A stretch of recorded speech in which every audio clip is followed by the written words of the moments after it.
and this is my poem, Chemistry with a Semi-Automatic. My table partner and I are not very good at science labs.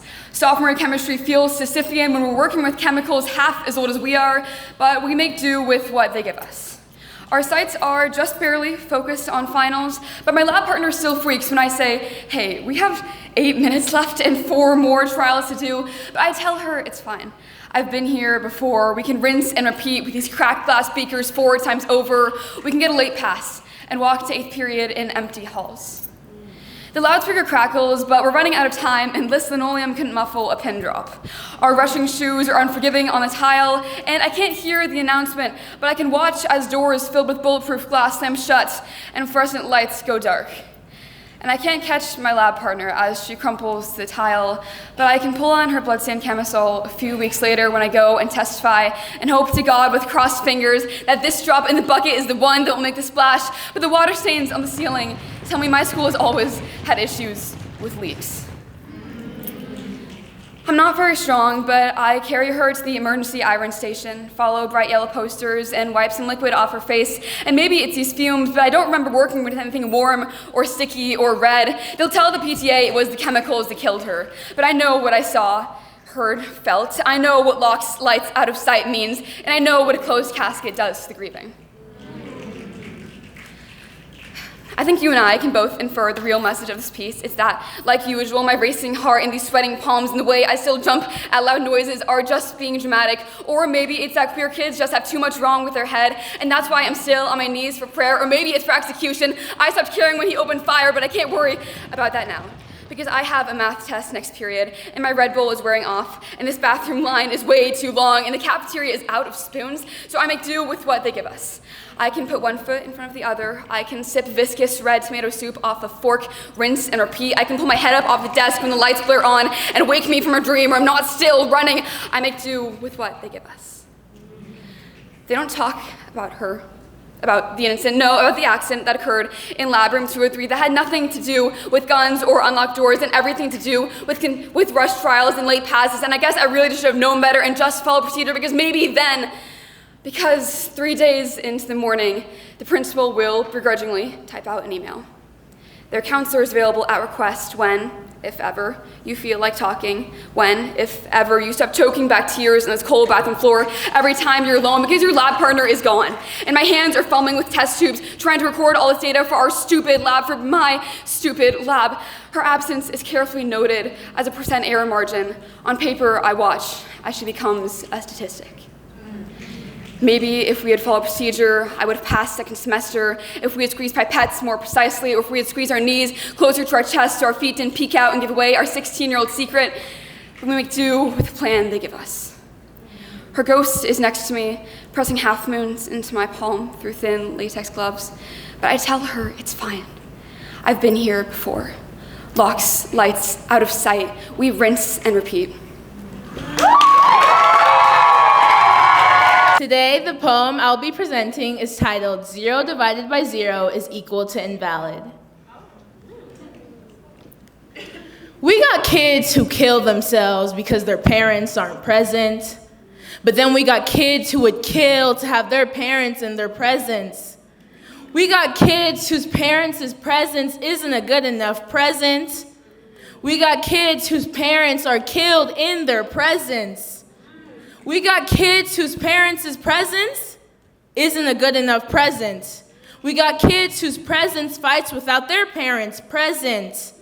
We got kids who don't get presents, don't have parents, and have forever going presence of pain. Why? They're just trying to live in the present, within our presence, away from pain. Why do we have kids who live without living the life in their lifetime? Have to grow up in a world where time is of the essence, but through their eyes, essence is of the time. Where the essence of adolescence is fast forwarded to the point through their eyes, genuine childhood becomes a lie. We live in a world where relations and situations can shape our lives. The very letters of a last name or past fame entertain positivity or negative possibility.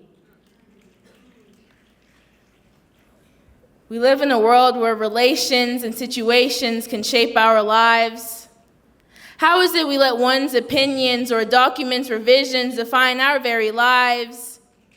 They say it's a crime to be in a country undocumented, but tell me, society, is it a crime to have a dream? Is it a crime for wanting better, wanting more, wanting a safer home? It's disheartening we let papers write people's very futures, past and present. Let them write their own narratives. The very narratives you live alongside and steal, claiming you founded, yet the very people you neglected are the foundation of your salvation. Admitted society, we're not great at committing to peaceful propriety. We can't own up to our mistakes when we knowingly do wrong, so we build up its anxiety quietly and call it weakness. Well, we need to realize what's weak is taking advantage of the bleak, not addressing, acting, or acknowledging the daily indiscreetness shown to the meek and sweet people. Realize there are entities with planned out legacies that endlessly continue our current day dilemmas. And yes, there are remedies to this growing disease, but we're too stubborn of our own jealousies that day-to-day extremities become a common penalty.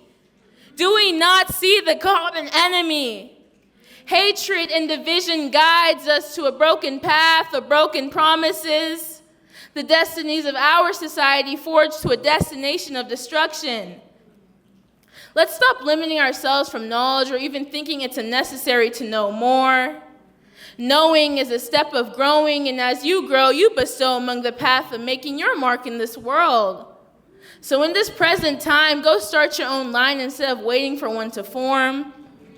In this current present, be the empowering presence that stands for harmony in our homes.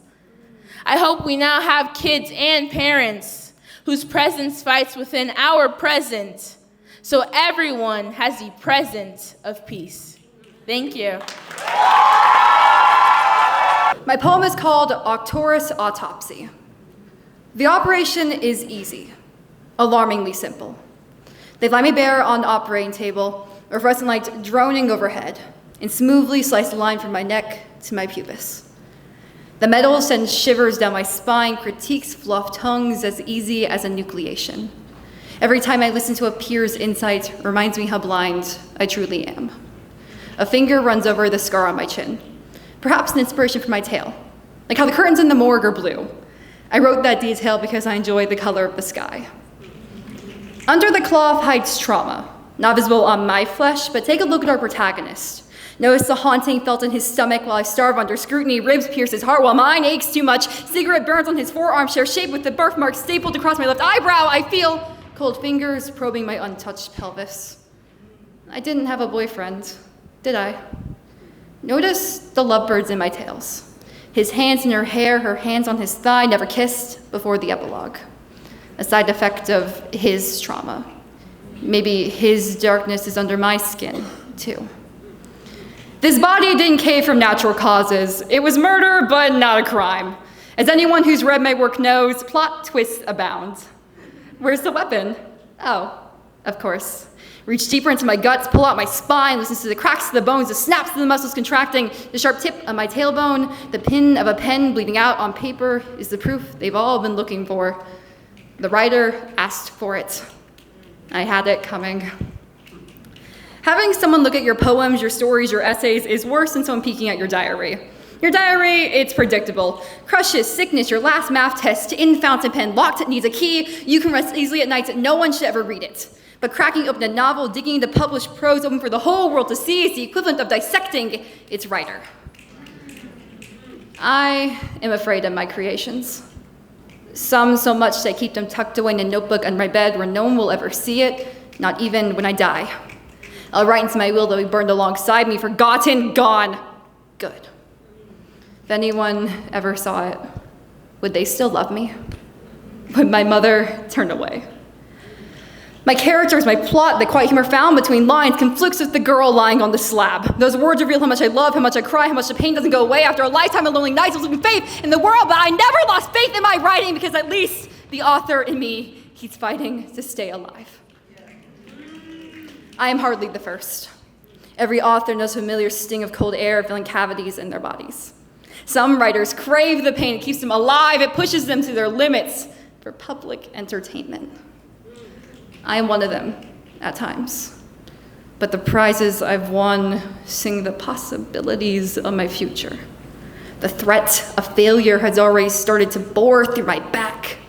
So I put my darkest thoughts on paper in hope they sell out before I do. Thank you. This is my poem, Butterflies. The first time I said I loved you, my heart beating so fast you can see it. Butterflies fluttering around the tears in my eyes, the air flowing out of my lungs like butterfly wings.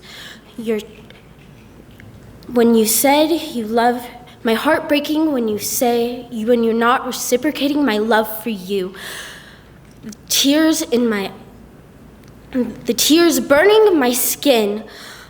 Within a flower grove of my own creation, surrounded by blue orchids, butterflies all around me, telling me to love who I am, that I am not the wilted flower that needs to know how to bloom, that I am beautiful how I am, that I don't need to change myself because butterflies don't change their soul. So maybe I am a butterfly that can't see her own beauty within. As my love started to melt for you, a beautiful friendship emerges between me and my inner self. Finally, the flowers start to bloom. You get to see its natural blue color of the earth. Blue